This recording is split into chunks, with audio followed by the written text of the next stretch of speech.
əzizlərim, hamınızı təzə vlogdan salamlayıram. Burada biz 5-ci gün ənənəvi hərəkəti olaraq Cadillac'da əsnəmə hərəkəti edirik. Əzələlərlə ağırlıqlı çalışdığımız üçün ən sonunda belə Cadillac'da hardasa bir 2 dəqiqəlik hərəkət həm əzələlərin gevşəməsinə nədən olunur, həm də elə bir ki, idman elədiyin tərəfin əks istiqamətinə onu nədirsən sanki. Sonra evə gəldim və belə qafaltı hazırladım. Qəşəng, protein bazlı daha çox yeməyə çalışdım və inanırsınız belə dolu-dolu qafaltı yeyəndə hardasa axşam saat 6-ya 7-yə qədər insanı tox tutur.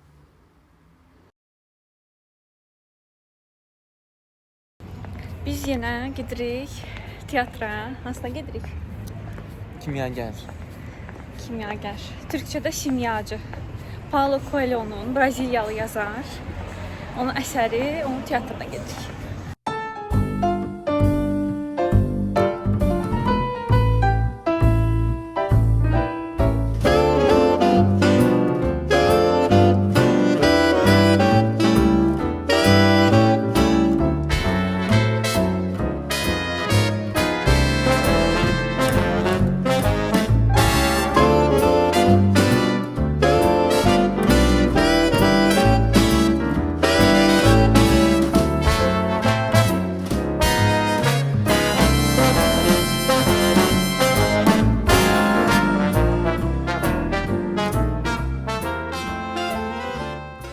Hoş geldiniz.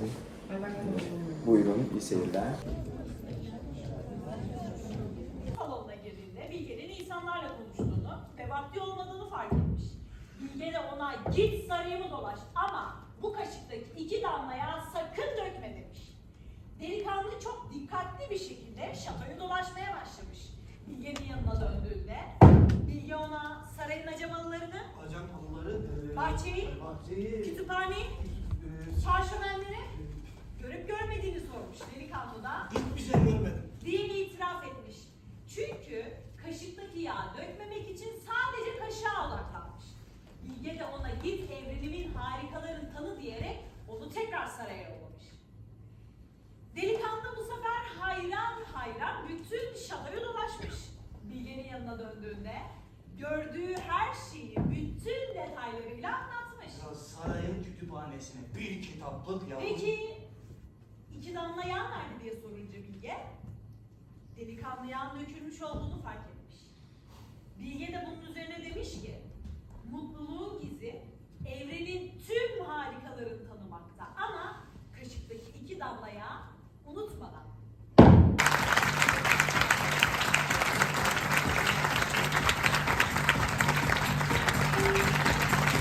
Ümumiyyətlə mən dünyaca məşhur olan əsərlərin, yəni hamının həyatında bir iz buraxdığını düşünürəm. Çünki hər kəsin fərqli yaş dövrlərində o əsərlə qarşılaşırlar, fərqli situasiyalarda onu oxuyurlar və həyatlarına qatdığı o əsərlə bağlı təcrübə tamamilə fərqli olur. Mən Paulo Coelho'nun Simyacı əsərinə necə tanış olmuşdum? Gəlin sizə ondan danışım. Hardasa 2015 ya da 2016-cı illəri idi və o vaxtda hələ bilirsiniz də Azərbaycanda Instagramda influencer səhifələri yeni yaranırdı və onların arasından çox maraqlı bir səhifə var idi. Mənim diqqətimi çəkən və adı Jalə Maliki idi. Daha doğrusu indiki səhifəsinin adı Jalə Maliki idi, amma o vaxtı o səhifə tam olaraq necə adlanırdı xatırlamıram. O qız mənim çox diqqətimi çəkmişdi. Sanki mənim indiki 28 yaşımdakı, 27 yaşımdakı halımı o qızda görmüşdüm və daha doğrusu o qız kimi olmağı istəmişdim. Çünki çox yaxın idi. Balaca Səidən arzuları ilə Jalənin həyat tərzi. Yanıma geldi. Bak mənə. Mənzərəyə baxmağa gəlmişsən. Hı? Bak mənə.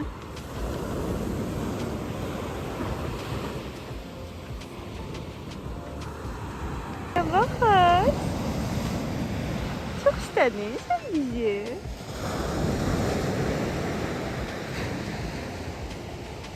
Bir şey ağrına gidiyorsun sen. Bu arada əslində Jalə influencer deyildi. Sadəcə öz şəxsi günlük səhifəsini, yəni daily paylaşımlarını açıq bir Instagram səhifəsində paylaşırdı və bunu daha çox görünürdü ki, daha çox gənc qızlar üçün paylaşdığını hiss etdirirdi. Tez-tez onun canlı yayımlarına qoşulurdum. Ümumiyyətlə özünün kişisel gelişimlərdə nəyi öyrənir, nəyi təcrübə edir, hamısını paylaşırdı və mən bunlardan dərs götürməyə çalışırdım. Və bir gün o belə bir anket paylaşdı ki, kitab klubu edəkmi? Həmin vaxtda səhv eləmirəmsə 4 və ya da 5 qız idik və biz okey qoymuşduq. Tez okey qoyduğumuz üçün bizi dəvət eləmişdi və kitabımız elə bu simyacı əsəri idi. Və o simyacı əsərini oxuyub bir nəticə çıxarıb bir-birimizlə paylaşmaq üçün ilk dəfə biz görüşmüşdük. Bu mənim üçün o qədər böyük bir addım idi ki, hardasa bir ilə yaxın izlədiyim və çox bəyəndiyim bir, sanki nümunə götürdüyüm biri ilə necəsə bir fürsət tapıb görüşə bilmişdim. Həm də bu fürsət çox gözəl və çox maraqlı bir fürsət idi. Nəysə biz qızlarla oturduq, bir-birimizə hətta vaxt qoymuşdu. O bizə səhv eləmirəmsə 1 dəqiqə və 1 dəqiqə ərzində biz bütün çıxartdığımız kitabdan anlamları, nəticələri bir-birimizlə paylaşdıq. Mən də belə bir situasiya var idi o vaxtda həyatımda. Bir arkadaşım var idi və o arkadaşımın, daha doğrusu 2 arkadaşım vardı və o 2 arkadaşımın əhatə edən bir olay var idi. Bu olayda onlara yardım etmişdim. Necə yardım etmişdim? Yəni daha doğrusu ikisinin bir-birinə yardım etməsini sağlamışdım, belə deyək. Və o durumda kitabdan çıxartdığım nəticələr mənə örnək olmuşdu və o şəkildə davranmışdım. Bildiniz necə? Və mən kitabın izahında, kitabdan oxuduqlarımı danışdım, kitabdan nə nəticə çıxartdım. Mən çox təsir eləmişdi ümumiyyətlə o kitab. Ümumiyyətlə sizə də çox önərirəm. Amma onun yanında da dedim ki, bəs mən həyatımda da bu 20 gündür, 15 gün, neçə gündür oxuyuruq. Bu situasiyada bu kitabdan oxuduğum bu məsləhəti tətbiq eləmişəm. Və o sunum çox xoşuna gəlmişdi qızların. Düzdür, qalibimiz başqa birisi oldu və çox qəşəng sunum hazırlamışdı o da. Amma yəni tamamilə əyləncəli və belə necə deyim, fərqindəliklə dolu bir neçə saat keçirmişdik. Hətta mənim ilk bir anım var. Yəni mən ilk çay latteni də həmin görüşdə dadmışdım. Jalə önərmişdi. Qızlarım, gəldim sizinlə biraz söhbət edeyim. Mən yeni nələr olur, nələr baş verir, nələr olacaq, hamısına sizə xəbər verim. Gördüyünüz kimi biraz təmizlik elədim, biraz otağımda, biraz makyaj masamda. Yeni yağışlar yağırdı deyə mən çox yataq örtüsünü dəyişə bilmirdim. Nəysə axırı onu da dəyişdik. Bugün bizim üçün Bəxtiyarla bərabər ilk dəfə, yəni illərdir xəyal edirik ki, bərabər zamanımız olsun, yəni isə başlayaq. Və bugün o gündür. Bugün başlayırıq fitnesə. Hər şey hazırlanmışıq artıq. Alışverişimizi falan eləmişik. Yeyəcəyik, nə aparacaq, nə geyəcəyik falan. Və ayın 14-nə qədər də çift endirimi var idi. Biz də dedik bunu dəyərləndirək. 2 nəfərlik. Təsadüfən getdik soruşduq. 2 nəfərlik gedirsənsə, müəyyən harası bilirsiniz nə qədər? Bir şəxsin 3 aylıq ödənişi bərabərdir hal-hazırda. Yəni bir şəxsin 3 aylıq ödənişini ödəyirsən, amma 2 şəxs 3 aylıq gedə bilir. Belə bir şey, belə bir kampaniya var. Biz də bundan yararlanaq dedik. Mən səhər yeməyi yeməmişəm. Bugün gec oyandım. Çünki xəstə idim 2-3 gündür. Sizə vlog atandan sonra mən inanırsınız bilmirəm necə olub. Ən son getdim o şeydə sizə video çəkdim dəniz sahilində. O gündən sonra sürekli passivəm. Necə passivəm? Yenə də işlərimi görürəm. Məsələn, 15 dəqiqəlik bir işi görürəm, 10 dəqiqə otururam, ürək döyüntüm artır. Məndə ümumiyyətlə ürək döyünmə şeyi də vardı. Yəni belə biraz arxa fonda nəsə bir xəstəlik falan oldu, ürək döyüntüm falan artır. Biz ehtimal etdik ki, böyük ehtimal virus keçirmək istəyirəm, amma immunitetim savaşır deyə tutmuram, belə bir şey. Nəysə, axırı ki, oraya yıxıla, bura yıxıla, bitər o evin işini aşırda. Bir tərəfində sizin üçün videolarda çəkməyə çalışmışam kadrları. Yəni, zaten o günlərdə nə eləmişəmsə, onları çəkmişəm. Amma bugün çox yaxşı hiss eləyirəm. Günəş də çox qəşəng çıxıb, bəlkə bu da etkiləyir. Və özümü bugün yormadım. Yəni, biraz gec oyandım. Yenə başladım, o sizə göstərdiyim işləri gördüm. Amma hələ ki yemək yeməmişəm. Təbii ki, idmana gedəcəyimiz üçün də biraz proteinli bir şey yemək istəyirəm. İndi istəyirəm ki, düşüm aşağıdan, marketdən menemen harcı alım. Menemen harcı da biber, pomidor belə qarışdırılmış bir şeydir. Tomat kimi bir şeydir, amma tam tomat da deyil. Nəsə ondan alım istəyirəm. Ondan qəşəng men hazırlayıram. Onsuz da bilirsiniz ki, pilatesə gedirəm, amma belə bir şey var ki, pilates səni yavaş-yavaş qəşəng bədənini formaya salır. Amma mən biraz istəyirəm ki, kas gücüm artsın və ümumiyyətlə gücüm artsın. Onun üçün də çox yaxşı fürsətli deyə düşünürəm, gedəcəm. Daha çox bəxtiyara buraxmışam bu işi. O bizim üçün proqram yazıb, plan yazıb. Həftədə 2 dəfə gedəcəyik. Bir bacaq olacaq, biri də deyirsəm kürək olacaq. Yəni o ikisini bölüb, hər hərəkətləri bölüb, planı bölüb, həftədə 2 dəfə necə işləməliyik, nə etməliyik, onları bölüb. Mən də təbii ki, prenses olaraq kafamı kullanmama seçəcəm burada və o nə deyirsə eləyəcəm. Məncə daha maraqlı olacaq. Ümumiyyətlə mən trenerlə məşq etməyi çox sevirəm. Ümumiyyətlə pilatesi də ona görə sevirəm ki, mən nəsə düşünməli deyiləm. Mənim özümə buraxsaz, mənim özüm tək fitnesə gedəndə bilirsiniz necə aşırı mükəmməliyyətçi tərəfim oyanırdı. Orada o qədər yorulub gəlirdim ki, heç bu produktiv də olmurdu. Növbəti səfərlərdə ya getmək istəyirdim, üşənirdim falan və bu uzun müddət davam etmirdi. Baxmayaraq ki, mən universitetin 2-ci kursundan bəri, deyək də, universitetin 2-ci kursundan bəri müəyyən aralıqlarla həmişə ya rəfiqəmlə getmişəm fitnesə, mamamla getmişəm, bacımla getmişəm. Və belə də yəni mütləq hansısa bir il 3-4 ay biz getmişik. Yəni mən o kas hafızamı ona borçluyam. Çünki artıq bədən özünü 17-18 yaşından bəri formalaşdırmaq istəyir. Yəni abituriyent vaxtında çıxıram, yenə bir tipçi laneti, oxumalısan. Amma ondan sonra mütləq ki, mən buna vaxt ayırmışam. Və artıq 3-4 ildir də ki, daha çox spor edirəm. Yəni mütləq ya fitness edirəm, ya da pilates edirəm. 2 ildir ki, pilates edirəm. Yəni Eskişehirdə də pilates edirdim, burada da pilates edirəm və fitnessə geri dönürəm. Fitnessə geri dönməyimin səbəbi odur ki, yəni tək olmayacağam. Tək olanda mən fitness edəndə produktiv ola bilmirəm. Çünki özümə qarşı aşırı yüklənirəm. Kimsə mənə yol göstərməyəndə deyirəm, bunu da eləməlisən, hamısını eləyirəm və evə çox yorğun gəlirəm. Hardasa bir 2 saat fitnessdə vaxt keçirəm. Bu çox səhvdir qızlar. Ümumiyyətlə mən düşünürəm ki, 40 dəqiqə maksimum olmalıdır ki, davamlılıq olsun. Məsələn, biz pilatesdə 50 dəqiqə məşq edirik, amma mən yorulmadan həftədə 2 dəfə gedə bilirəm. Əgər sən 1 saatin üstünə artıq aşırsansa, bu sənin gələn səfərlərdə tükənmiş hissədir və getmək istəmirsən. Bu belə. Bugün idmana başlayırıq. Afərin bizə nəhayət ki. Onun dışında mən vision boardumuzda bu bir arzumuz idi bu arada. Ona tik qoyuram artıq başladığımız üçün. Digər bir arzumuz bizim ingilis dilini pratik eləməkdir. Amma bu da task olaraq qoyacağım ki, bəs ingiliscə alt yazı ilə bəlgesəl izləyək. Və bu bəlgəsəllərə baxacağıq, sonra bir-birimizə yadımızda qalan cür danışacağıq. Bəlgəsəlləri niyə sevirəm? Müəyyən dar bir mövzu başlığı altında olduğu üçün açar sözləri olur o mövzu ilə bağlı, 10-15 dənə. Onları çox-çox təkrarlayır və avtomatik olaraq sən o açar sözlər var, yəni dönüb dolaşır o sözün çevrəsində fırlanır da mövzu. Onlar sən beyninə qazınır. Qalan hekayəni özün öz bildiyin sözlərlə süsləyib danışa bilərsən, amma bu özəlliyini dediyim kimi bəlgesəllərini sevirəm. Yəni bu daha çox dediyim kimi siyasi, sosial mövzularla əlaqəli olan bəlgesəllərdir. Onun üzərindən bugün bir pratik eləmək istəyirik. Bunu mahnı ilə də eləyəndə qəşəng olur. Mahnı dinləyib, daha sonra sözlərini tərcümə edib və boşluqları doldurmaq. Bunu da tətbiq etmişəm, amma bəlgesəl bir tık daha üstüdür və düşünürəm ki, bu bizim üçün həm biz ümumiyyətlə bir-birimizdən hər şeydən söhbət edirik. Tarixdən, siyasətdən, sosial mövzulardan.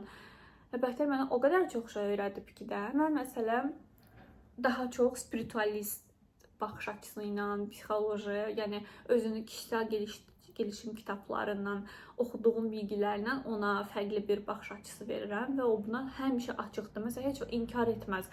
Məsələn, nə qədər mistik bir şey desəm də onu heç vaxt inkar etməz. Doğrudan belə bir şey ola bilər. Mən də onun yəni mən tarixi əslində məktəbdə çox sevərək oxumuşam. Coğrafiyanı çox sevmişəm, amma bilirsiniz necə belə çırpınma kimi bir şey olub da. Yəni sanki materialları çox sevməmişəm, amma çox marağım olub. Amma Belə də ikisi arasında qalmışam ki, mən görəsən yetərli miyəm tarixdən, coğrafiyadan. Amma yaxşı ki, müəyyən qədər oxumuşam. Yəni baxmayaraq ki, 4-cü qrupa hazırlaşmışam. O bilgilərimin üzərindən bəxtiyar kimi, yəni coğrafiyanı, tarixi çox gözəl bilir də. Yəni aşırı gözəl bilir və çox sevirəm o mövzularda ondan nəsə öyrənməyi və o mövzularda adətən heç nə düşünmürəm, direkt sual verirəm, o mənə danışır və bizim söhbətimiz belə başlayır. Belə yəni bir-birimizlə zaten biz söhbət eləyirik.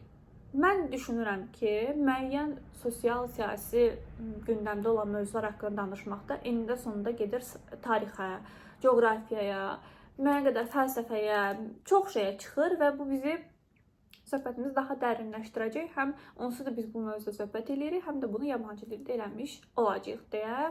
Bu da bir plus. Üçüncü yenilik sizə nə demək istəyirəm? Bugün birinci gündür, bazar ertəsidir. Çərşənbə, üçüncü gün mən sizə göstərmədiyim bir arxa... Əslində çəkmək istəyirdim, sadəcə o qədər belə hızlı gelişmişdi ki, mən onu çatdırıb çəkdirə bilməmişdim. İş görüşməsinə getdiyim kadrları. Amma belə bir şey olmuşdu. Mən Alanyaya ilk dəfə gələndə, siz biləsiniz, mən Eskişehirdə olanda 2025-də, yəni ilin hardasa martdan sonra da ancaq dilimdə bu söz var idi. Mən gedəcəm Antalyada, Alanyada, indi hələ də bilmirdik də. Mən gedəcəm rus dilli kontingentlə işləyəcəm. Ümumiyyətlə rus dilli də sadəcə yox da, yəni xarici dilli kontingentlə işləyəcəm. Yəni burada daha çox %80 rus dillidir deyə. Xarici dilli kontingentlə işləyəcəm. Daha rahat işləyəcəm. Mən elə düşünürəm, ümumiyyətlə xaricilərlə işləmək mənə daha rahatdır. Dediyim kimi, emosional ağırlığı daşımırlar deyə işə, professional olur səninlə onun arasında əlaqə. Yəni, məsələn, nə qədər dili bilirsənsə, xəstə ilə aranda o sınırlar aşıla bilir də. Mən də sevirəm ki, aşırı belə professional olsun. Qızlar, sizinlə yorum deyək ki, mən Alanyaya ilk gəldiyim gün belə bir yer görmüşdüm, hansı ki fərq etmişdim ki, yerləşməsi falan çox qəşəngdir, mənə rahatdır və onlarla mən burada əslində əvvəlki vloqlarımda sizinlə bir türk dilli mərkəzlə də işbirliyi edəcəyimi söyləmişdim, amma onlarla çalışmamız alınmadı. Çox belə səbəblər oldu. Mən daha çox istəmədim və hədəfimdən də caymaq istəmədim açıqcası. Ürəyimdə bir tərəfdə var idi ki, mən rus dilli, xarici dilli kütlə ilə işləmək istəyirəm. Bunu səbir eləyim, yəni gözləyim. İlk gələndə hardasa 5-6 ay bundan əvvəl idi. Mən onlara yazmışdım. Özüm haqqında diplomumu, sertifikatımı falan göndərmişdim. Yəni CV deyil də daha çox belə səmimi bir söhbət başlatmağa çalışmışdım. Və bunu rusca yazmışdım, rusca danışmışdım.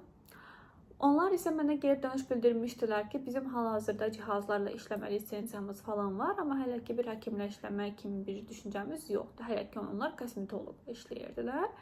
Və mən dedim, okey, ondan sonra zaten bu axtarışlara başladı. Qarşı tərəfdə, tam qarşıda bir dənə nənə yaşayır. Hər dəfə o özünü bilir rutinləri var, eyni saatlarda da eyni şeyləri eləyir. Ona baxıram, hər dəfə çox şirin gəlir mənə. Hətta bəzən belə gizlincə mini videolarını çəkib bacıma göndərirəm. İlk köçəndə mənə çox şirin gəlmişdi, çəkib göndərirdim. Neysə, demək istədiyim, bunlar mənə həmin vaxtda okey demədilər, amma rədd etmədilər. Mən də davam elədim iş axtarışıma, ofis axtarışına falan, amma içimə sinmədi. Hətta 3-4 dənə yerindən danışdıq. Onlar okey deyirlər sənə, amma mən içimdə bir qaranlıq bir şey hiss edirəm. Sanki o məni engelləyir, yəni özümü sabota edir başlamağa sanki.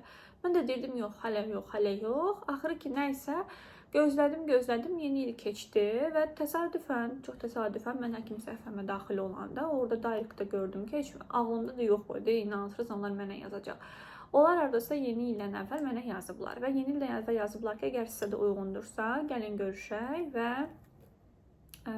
danışaq. Mən də okey getdim, görüşdük, danışdıq. Çox xoşum gəldi. Deməli, sahibim karıkocadılar, eşdilər və qadın Ukraynalıdır, eşi ərəbdir. Biz ingiliscə, rusca danışdıq və onların fərqli ölkələrdən də müştəriləri olur və belə bir kontingent olacaq. Mənim də zaten İspancam, İngiliscəm, məncə İngiliscəm də yəni yetərlidir, İspancam zaten yetərlidir və Ruscam. İndi sizə bir şey deyəcəm, maraqlı. İstəmirəm də çox bu söhbət hissəsi uzansın, əslində sıxıcı gəlməsin deyə. 5-6 ay əvvəl mən Alanyaya gələndə, okey, mən bilirəm bu uşaq vaxtı nə qədərsə mənim bu stil təcrübəm olub və yaxud da ki, mən Eskişehirdə olanda 1 il bundan əvvəl manifest eləyəndə yenə bilirəm nə qədərsə bir ruscam var. Amma yəni bu %100 olmadığını bilirdim də, bildiniz necə.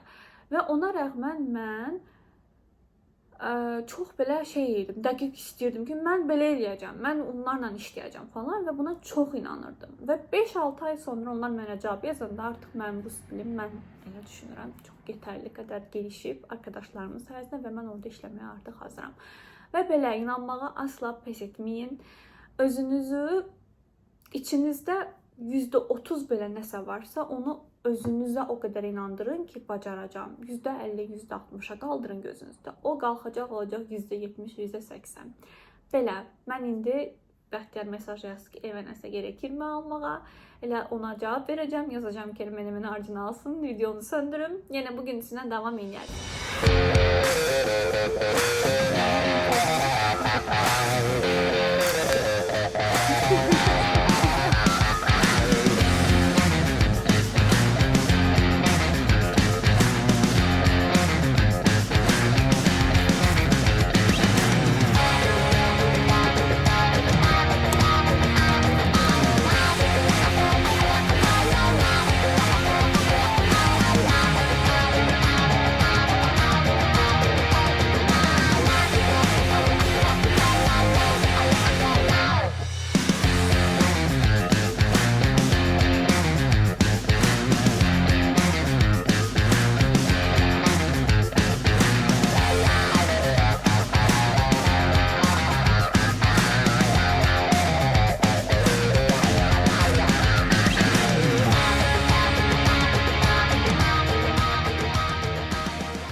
İdmandan sonra evdə hazır yemək olmadığı üçün banan aldıq. Sonra belə sütlaç aldıq. Bu bizim bildiyimiz düyü sıyığı var. Baxın odur. Ondan aldıq. Böyük aldıq. İkimiz ortaq oturub yeyək deyə rahat. Sonra sizə demişdim alt yazı ilə baxmağa. Belə bir bəlgesel açdıq projeksiyonda və kahvenin gələcəyi haqqında belə bir ingiliscə bəlgesel baxdıq biraz. Sonra da sihirli animə baxıb sonra yatdım. Və mən bir shorts videosu qoymuşdum. Onun altına siz vlogda cavablamamı istədiyiniz sualları yazın demişdim. Çünki bəzən belə kadrlar olur və onlar keçərkən istəyirəm ki, sualları cavablandırım. Orada bir sual var idi ki, səhərlər necə tez durursunuz? Ümumiyyətlə mən sizi tələsən görmürəm. Əslində çox şeyirsiniz, amma tələsmirsiniz. Əslində bir söz deyim, planlamağın %80-i sənin üzərinə düşəndə insan məcbur olur tələsir. Çünki öz öhdəliyi qalır və sən bunu ertələyə bilirsən. Amma günün daha çox hissəsini əvvəlcədən planlanmış rutinlər təşkil edirsə, məsələn necə? Tutaq ki, mən idmana gedirəmsə, mən məcburam ki, saat 11-də gedim. Yəni bunu artıq mənim beynim də düşünmür ki, mən sabah səhər 11-ə mi qoyum idmanı, 12-ə mi qoyum? Yəni əvvəlcədən mənim yerimə sanki seçilmiş bir planlamalar məni əslində tələsməməyə vadar edir. Bilirəm ki, bu müddətdə zaten orada olacağam. Tələsməyə də ehtiyac yoxdur. Və belə otomatik olan rutinləri tamamlayanda sanki beynin tik qoyur və sənə deyir ki, halal olsun, afərin və sən motivasiyalı şəkildə digər şeyləri ertələmədən yerində yetirə bilirsən gün ərzində, tələsmədən də. Qızlar, ev topuzumu, daha doğrusu backstage topuzumu yığdım. Yəni bu nə deməkdir? Bu deməkdir ki, mən nəyinsə backstage-ni eləyəcəm. Rahat olması üçün saçımı belə yığdım. Yəni sizə izah edeyim, nəyin backstage-ni eləyəcəm. Deməli, sabah sizə danışdığım kimi, yəni həftənin 3-cü günü mənim ofisdən bir neçə kadr video çəkməyim lazımdır. Və hansı inyeksiyalardan, hansı prosedurlardan yararlana biləcəklərini mən o qısa, lakonik şəkildə o xəstələrə çatdırmalıyam. Bütün bunlar üçün mənim kiçik belə ssenarilərə ehtiyacım var və bunu ChatGPT-nin sayəsində təbii ki, rusca olaraq hazırlayacağam və öyrənəcəm, məşq eləyəcəm belə. Mənim nəyim var hal-hazırda? Niyə tarot kartlarım var? Çünki hal-hazırda həm də özümlə danışmağım lazımdır. Nə deməkdir bu? Niyə özümlə danışmaq üçün tarot kartlarını istifadə edirəm? Gəlin ondan biraz danışaq. Ümumiyyətlə, mənim 6-cı hissim çox güclü olan biriyəm. Çox güclü olan biriyəm. Yəni, insanları görəndə İnsanlar mənə iltifat etsə belə, nə qədər xoş söz desə belə, onun yaxşı niyyətlənmi, kötü niyyətlənmi dediyini, ümumiyyətlə və yaxud da heç iltifat etməyən, soyuq kənarda dayanan birinin belə ürəyinin necə qəşəng olduğunu hiss edə bilirəm. Ümumiyyətlə mən işləyəndə, Eskişehirdə işləyəndə yəni bilirsiniz ki, mənim sferam özəl alan olduğu üçün medikal estetik alanıdır və bura gəlirdi müxtəlif insanlar. Əgər mən onu negativ enerji alırdımsa, mən o xəstəni xəstə olaraq almırdım, müştəri olaraq almırdım. Təbii ki, yalan deməməyə çalışırdım, amma yəni hal-hazırda bu xidməti sizə vermərik məqsədli, belə necə deyim də, qısa mesaj içərikli onu. Çünki bilirsiniz, hər şeydən önəmli, maddiyatdan önəmli, ünndən önəmli, şöhrətdən önəmli mənim o enerji alanımın pozulmamasıdır. Çünki sən ünlü ola bilərsən, amma tutaq ki, işində çox başarılı ola bilərsən, amma arxa fonda niyə negativ enerjili insanlarla çarpışasan, niyə onların daha sonra, bilirsiniz də, negativ enerjili insana nə qədər yaxşı bir şey etsən də, onun feedbacki həmişə narazıçılıq olacaq. Ona görə də bunu almamaq üçün artıq mən hiss edirdim və o insanla çalışmırdım artıq. Bir dənə də örnək verim sizə. Deməli, Bəxtiyar ümumiyyətlə tarix, siyasi bilgisi çox yaxşı olan birisidir. Baxmayaraq ki, biz Türkiyədə əslində yabancıyıq. Yəni, bəlkə də Türkiyəli vətəndaşlar belə öz siyasətlərinə o qədər hakim deyirlər. Bəxtiyar o qədər dərindən bilir ki, hər şeyi. Və biz bura köçdüyümüz erada belə bir dönəm oldu Türkiyədə. Siyasi bir yenilik bir erasıydı. Təzə üzlər çıxdı ortaya. Və artıq Bəxtiyar məni bilir ki, mən insanların görünüşündən artıq hiss edə bilirəm. Yəni, bu ön yargı deyil, ha. Artıq başqa bir evrədir.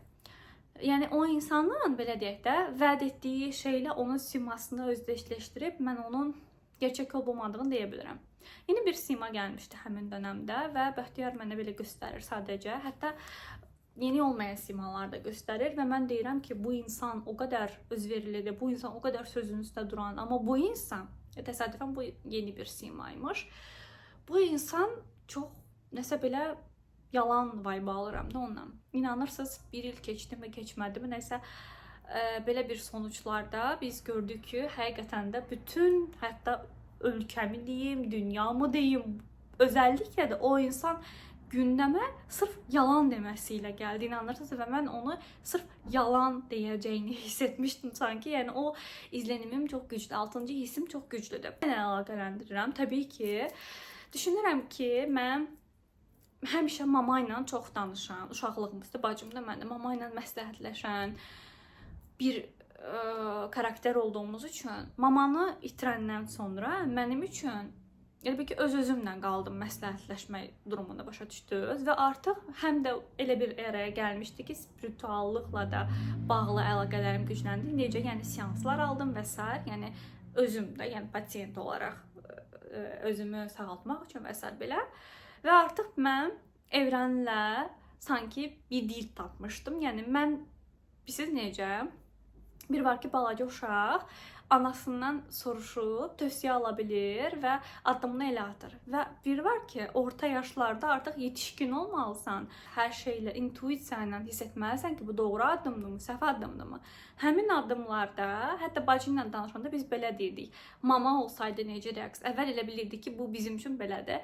Amma sonra gördük ki, əslində mən gördüm ki, yəni bu tam da əslində o da deyil. Yəni bilirsiniz necə bir hissdə. Artıq elə bil ki, gerçək yetişkinliyi hiss edirdim və evrəndə olan olaylardan mesaj almağa çalışırdım. Yəni öz-özümlə danışırdım, öz-özümdən dəstək alırdım ki, bu addımı atmalıyam, atmamalıyam. Öz hisslərimə güvənməyə başladım. Nə vaxt ki, öz hisslərimə güvənməyə başladım, artıq daha çoxunu istədim. Sanki konkret bir suala cavab axtarırdım. Konkret öz hisslərimi paylaşıb bu olay necə sonuçlanacaq kimi. Bu yeni bir işə başlamaq ola bilər, tanıdığım bir insanla əlaqəli ola bilər və s.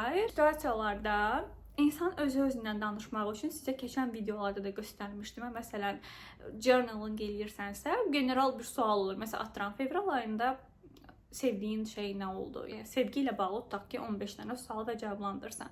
Mən journalingi sanki həyatıma tətbiq edirdim. Yəni, burada nə lazımdır? Əslində, özünlə üzləşmək üçün sənə kimsə sual verməlidir.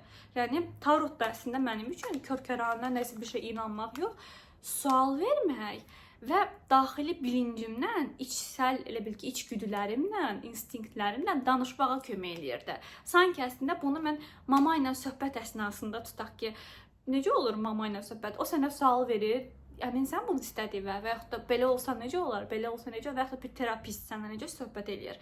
Onu mən tarotla öz-özümə edirdim. Yəni bir kart seçirdim. O kartın enerjisi, teması, verdiyi suallar və onu içgüdüsel olaraq özüm cavablayaraq beləcə tapırdım. Uzun müddətdir ki, özümə tarot baxmıram. Arkadaşlarıma baxırdım, tutaq ki, onlar üçün önəmli olan mövzularda. Və son bir neçə gündür də, yəni onlara da uzun müddətdir baxmırdım. Mən son Angelika ilə İnna bizə qonaq gələndə onlarla baxmışdıq. Onların elə bir ki, sualları üzərinə.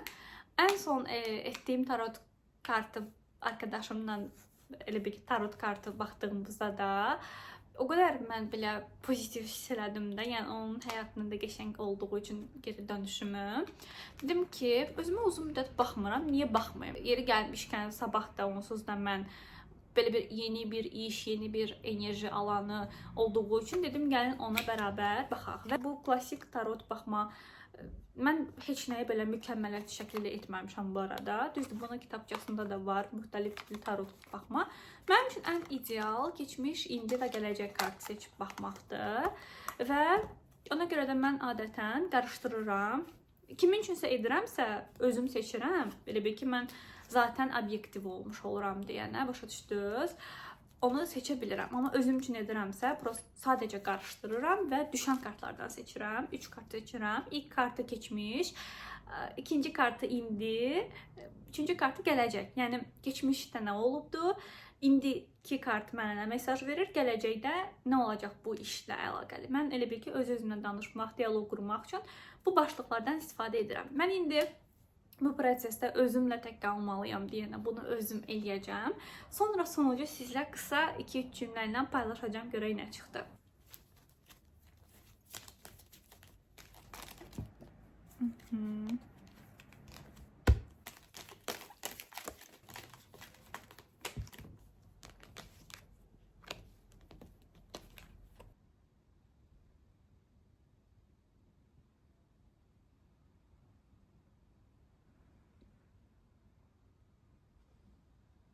Qızlarıma kartlarımı seçdim və anlamlarına baxıb içgüdülərimlə onları anlamlandırdım artıq.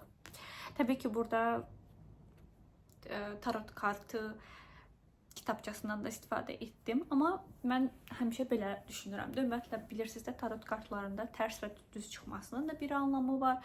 Okey, kitabçanın da sənin üçün qoyduğu bir anlamı var. Amma hər kart və kitabça, tutaq ki, bir kart minlərlə insana çıxa bilər və kitabçada eyni yazı yazılıb. Amma bu situasiyalar hər insana görə dəyişir deyə o situasiyaya, o kartın anlamının oturması həmişə dəyişir. Yəni sənə verdiyi enerji sənin içindəki sualı cavablandırma şəklinlə çox əlaqəlidir və sənin cavablandırma şəklin nədirsə, o kart sənə onu demək istəyir. Tamamilə burada professionallığa, tamamilə belə mükəmməl yorumlamaya ehtiyac yoxdur. Sənin IQ-n nə qədər nə çatırsa, sənin qavraman nə qədər nə çatırsa və bu suala necə cavab verirsənsə, sən onu eşitməliydin. O belə bir şey. Mən belə inanıram və həmişə də mesaj almaq üçün açıq olmaq lazımdır deyə düşünürəm. Mükəmməliyyətçi və professionallığı axtarmaq lazım deyil deyə düşünürəm. Deməli, mənim kartlarıma gəlin baxaq. Mənim birinci kartımda çıxmışdı Aşıqlar kartı çıxmışdı qızlar və birinci kartdan ikinci kart uyğundur. Gəlin ona baxaq. İkinci kartda da isə tərs şəkildə kupa altısı çıxmışdı. Və mən bunu yorumlayarkən ümumiyyətlə mənim situasiyama da çox uyğun gəldi. Aşıqlar kartı bir çox mənaları verə bilər, amma sırf mənim situasiyamda belə bir məna verirdi ki, sən əvvəli, yəni bilirsiniz də, keçmiş kart olaraq çıxdı aşıqlar kartı. Əvvəlki iş yerində tamamilə dəstəklənən, güvəndiyin və yaxşı bir iş ortağı ilə çalışmısan. Bəli, bu çox doğrudur. Mən sizə demişdim, hətta mənim əvvəlki iş yerimdəki çalışdığım qadın, yəni məni bilirsiniz necə, o içgüdüsel olaraq güvənməyim və yaxud da ki, doğru yerdəyimi bu fikirlərdən qurtaran bir obraz idi. Çünki mənim referans aldığım bir insan olduğu üçün, yəni mən tanışımın mənə önərdiyi və bizi bir-biri ilə elə bil ki, görüşdürdüyü və o da əslində karmik bir rastlaşma olduğu üçün, hansı ki, bu tələbə mənim İspan dili tələbəm idi və o tələbəm heç mən bilmədən sırf mənim olduğum şəhərdə 8 il yaşaymış və bizi görüşdürmüşdü o qadınla, yəni qarşılaşdırmışdı və biz bu şəkildə bərabər çalışmışdıq və ona görə də mən güvən konusunda sorunsuz bir şəkildə onunla rahatlıqla işlədim. Və həqiqətən də karyer anlamında ümumiyyətlə deyir ki, yəni aşıqlar kartında sorunsuz çalışıb yaxşı maddi baza topladığım bir era oldu. Bəli, bu keçmişdə belədir. Şimdiki dönəmdə deyir ki, əslində burada kupa altılısı tərs kartda çıxanda, yəni biraz sanki sən keçmişə, nostaljiya bağlanırsan və indiyə çox deyil də keçmişə odaqlanırsan. Sanki keçmişdəki o istiliyi axtarırsan. O, yəni keçmişlə bağlı olan isti işləmə mühitini, yəni rahatlığını axtarırsan. Amma bir tərəfdən də burada dengə çıxıbdı. Yəni mənim 3-cü kartım olaraq dengə kartıdır. Sizə göstərim. Dengə kartı isə düz çıxmışdı. Burada da dengə kartı necə çıxmış? Ümumiyyətlə nə anlamı verirdi? İlahi zamanlama. Yəni bilirsiniz necədir? Mən əslində belə bir situasiya olmuşdu ki, mən onlara 6-7 ay əvvəl yazmışam. Amma onların mənə yazması bu dönəmə denk gəldi və mən əslində bir çox ola biləcək iş fürsətlərini sanki özüm sabot edərək başlatmamışam. Yəni bu türk kollektivlə işləmə fürsətləri idi və mən bunları niyəsə dönüb baxanda deyirəm ki, başlaya bilərdim, niyə başlamamışam? Sabotelerin məncə bir anlamı var imiş deyə, məncə bu dengə kartı, yəni deyir ki, ilahi zamanlama. Yəni deyir, okey, güvənə bilərsən və sadəcə mesajlara açıq ol ki, sənə uyğun olub-olmadığını deyəcək. Amma mən indiki situasiyada ümumiyyətlə dengə kartının çıxmasını pozitiv olaraq görürəm. Çünki ümumiyyətlə ilahi zamanlamanı göstərən bir kart olduğu üçün məncə mesaj pozitivdir.